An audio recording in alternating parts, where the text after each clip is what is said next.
मित्रों, अब बारी है कल पूछी गई पहेली का उत्तर देने की। कल मैंने पूछा था, घूम घुमेला लहंगा पहने, एक पांव से रहे खड़ी, 8 हाथ हैं उस नारी के, सूरत उसकी लगे परी, सब कोई उसकी चाह करे, वर्षा गर्मी में उसका साथ करे। खुसरो ने ये कही पहेली, जो सुनने में है अलबेली। रामा, इसका सही उत्तर ज्ञात है मुझे, और वो है छतरी, क्योंकि छतरी का ऊपरी भाग दिखने में एक लहंगे जैसा ही होता है, जो एक डंडे पे खड़ी रहती है, जिसे हम छतरी को पकड़ते हैं। और छतरी में 8 तीलियां होती है, जो उसके 8 हाथ होते हैं। वर्षा ऋतु और ग्रीष्म ऋतु में हर कोई उसकी चाह करता है। तो ये तो हुई छतरी की बात। अब आज का उत्तर मैंने दिया है, तो प्रश्न। अरे वाह, आप सब तो आज की पहेली और कल पूछी गई पहेली का उत्तर जानने के लिए आ भी गए। तो चलिए, सर्वप्रथम मैं आपको कल पूछी गई पहेली का उत्तर देता हूँ। कल बंधु ने पूछा था, उज्जवल बरन अधीन तम, एक चित्त दो ध्यान, देखत मैं तो साधु है, पर निपट पार की खान।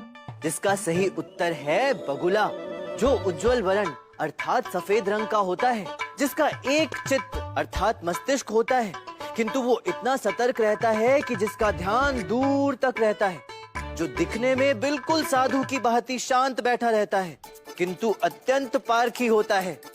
अब बारी है आज की पहेली। आज की पहेली है, बुनत बुनत सोन से बुने न कोई सुनार, सोने की वो चीज है बिके न हाट सुनार, बिन दरवाजा झरोखा लागू, पसरी रहूं मैं हर घर बार, हल्की फुल्की भी नहीं कई किलो है भार। बूझो पहेली ऐ मेरे सखा और सहेली, ऐ मेरे सभी सखा और सभी सहेली। रामा आ गया फिर से पूछने एक पहेली। तो चलिए, सर्वप्रथम मैं आपको पिछले सप्ताह पूछी गई पहेली का उत्तर देता हूँ। पिछले सप्ताह मैंने पूछा था, बुनत बुनत सोन से बुने न कोई सुनार, सोने की वो चीज है बिके न हाट सुनार, बिन दरवाजा झरोखा लागू, पसरी रहूं मैं हर घर बार, हल्की फुल्की भी नहीं कई किलो है भार। और इसका सही उत्तर है चारपाई, क्योंकि चारपाई को सोन अर्थात रस्सी से बुना जाता है, और बुने ना कोई सुनार, इसे कोई सुनार अर्थात स्वर्णकार नहीं बुनता। वैसे तो वो सोने की वस्तु है, किंतु स्वर्ण की दुकानों पे या हाट पर नहीं बिकती।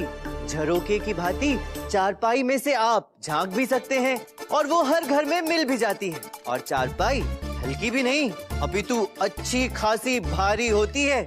तो कैसी लगी आपको ये पहेली? चलिए, अब मैं पूछता हूँ आज की पहेली, जो है, एक नहीं 100 बार हुई, फिर भी ना बेकार हुई, और तेज मेरी धार हुई, पूंछ है मेरी तो पूंछ है मेरी, बुछड़े को मिलाने में करूँ ना देरी। बताओ क्या पहचान है मेरी? तो मित्रों, अब बारी है आज की पहेली पूछने और कल की पहेली को बूझने का। तो कल मैंने आपसे जो पहेली पूछी थी वो थी, एक नहीं 100 बार हुई, फिर भी ना बेकार हुई, और तेज मेरी धार हुई, पूंछ है मेरी तो पूंछ है मेरी, बिछुड़े को मिलाने में करूँ ना देरी। बतलाओ क्या पहचान है मेरी? और सही उत्तर है सुई। हाँ, वही वस्त्र सिलने वाली सुई, जो एक नहीं 100 बार प्रयोग में लाई गई, फिर भी कभी उसकी धार बेकार नहीं होती, अपितु और बढ़ जाती है। और सुई का महत्व अपनी पूंछ अर्थात धागे के बिना कुछ नहीं होता, और बिछुड़े को मिलाती है, अर्थात वस्त्र यदि 2 भागों में हो तो उसे सिलकर एक कर देती है। अद्भुत होती है सुई। तो सुई के बाद अब मैं पूछता हूँ आप सबसे आज की पहेली, जो है, रूप है काला रक्त बैगनी, ऐसी मेरी काया है, मेरा रूप लोगों को भाए, ऐसा भाग्य पाया है, वर्षा ऋतु में आऊं, सबके मुंह का स्वाद बढ़ाऊं। सोचिए सोचिए। तो मित्रों, आ गए आप सब। चलिए, अब बिना विलंब किए मैं आपको कल पूछी गई पहेली का उत्तर दे देता हूँ। कल मैंने पूछा था, रूप है काला रक्त बैंगनी, ऐसी मेरी काया है, मेरा रूप लोगों को भाए, ऐसा भाग्य पाया है, वर्षा ऋतु में आऊं, सबके मुंह का स्वाद बढ़ाऊं। इसका सही उत्तर है जामुन। जी हाँ, वही जामुन जिसका रंग काला होता है, किंतु उसके भीतर का रस बैंगनी रंग का होता है। और जामुन दिखने में लोगों के मन को बहुत भाता है।